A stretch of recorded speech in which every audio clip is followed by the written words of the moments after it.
Today I am going to do question 8 and 9 of exercise 3.1 matrices class 12th. So let's do it. उन्होंने हमें ये matrix दिया हुआ है. अगर आपको ऐसी फॉर्म आ जाए इसका मतलब हमें क्या दिया, उन्होंने मैट्रिक्स ही दिया होता है. m इंटू एन क्या होते हैं, ये होती है रोज और n होते हैं कॉलम्स. ठीक है. Is a square matrix if उन्होंने हमें इसमें से ऑप्शंस कलेक्ट करने के लिए बोला है. तो स्क्वायर मैट्रिक्स हमारे पास क्या होता है,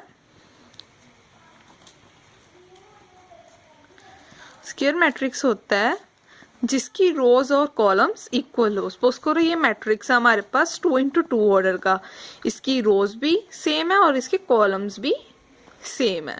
सपोज करो हमारे पास होता है 3 इंटू 3, इसकी रोज भी सेम है और कॉलम्स भी सेम है. इसका मतलब क्या हो गया, ये हमारे पास m के साथ डिनोट कर देते हैं इक्वल्स टू n. तो इसमें हमारा ऑप्शन कौन सा आ गया, C. तो स्क्वायर मैट्रिक्स का ये मतलब होता है जिनकी रोज और कॉलम्स दोनों इक्वल हो, मतलब m equals to n. So this is the answer. 9th, which of the given values of x and y makes the following matrices equal.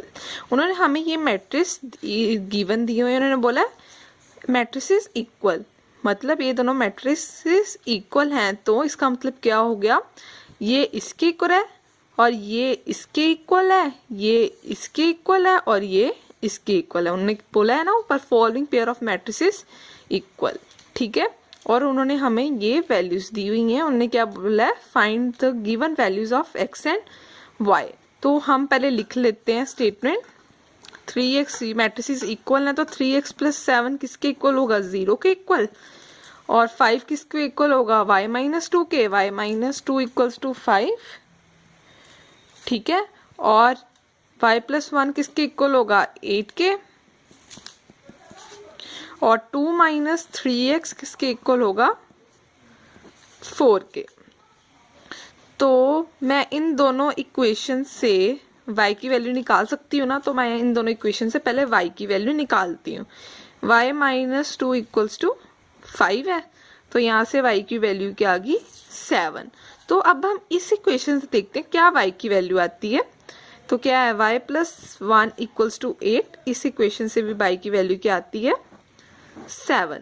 तो हम इसको अब यूज करते हैं. 3x plus 7 equals to 0. तो यहाँ से x की वैल्यू क्या आ रही है हमारे पास, -7/3. और अब हम इस इक्वेशन से देखते हैं हमारे पास y की वैल्यू क्या आती है. इक्वेशन क्या है, 2 माइनस 3x इक्वल्स टू 4. यहाँ से हमारी x की वैल्यू क्या आएगी, -2/3. ठीक है. तो हम अब हमारे पास हमने दोनों की वैल्यू y इक्वल्स टू 7 निकली थी. तो हम इस इक्वेशन में डाल के देखते हैं, y इक्वल्स टू 7 पुट करके देखते हैं. अगर हम यहाँ पे y इक्वल्स टू 7 पुट करेंगे तो y की वैल्यू यहाँ पे क्या आ जाएगी, 5.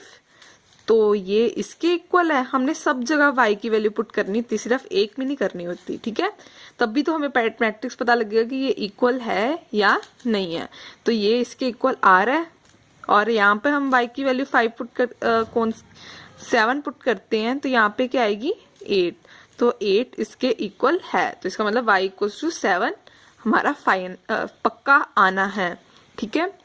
तो अब हम कौन से करेंगे, x इक्वल्स टू -7/3. अगर हम यहाँ पे x की वैल्यू -7/3 पुट करूंगी तो यहाँ पे मेरा आएगा 9. ठीक है. और ये इसके इक्वल नहीं आ रही. तो अगर मैं x की वैल्यू यहाँ पे -7/3 पुट करती हूँ तो देखो, सॉरी यहाँ पे अगर मैं 3x, यहाँ पे अगर मैं x की वैल्यू -7/3 पुट करती हूँ तो यहाँ पे 0 ही आएगा. तो ये इसके इक्वल है. तो अब हम ये x की वैल्यू इसमें भी पुट करनी है. तो अगर मैं x की वैल्यू इसमें 2 माइनस 3x पुट करूंगी तो यहाँ पे आएगा 9. ये 9 इसके इक्वल नहीं है तो हम ये इसको रिजेक्ट कर देंगे. ठीक है. अब हम कौन सी लेंगे, -2/3 की वैल्यू.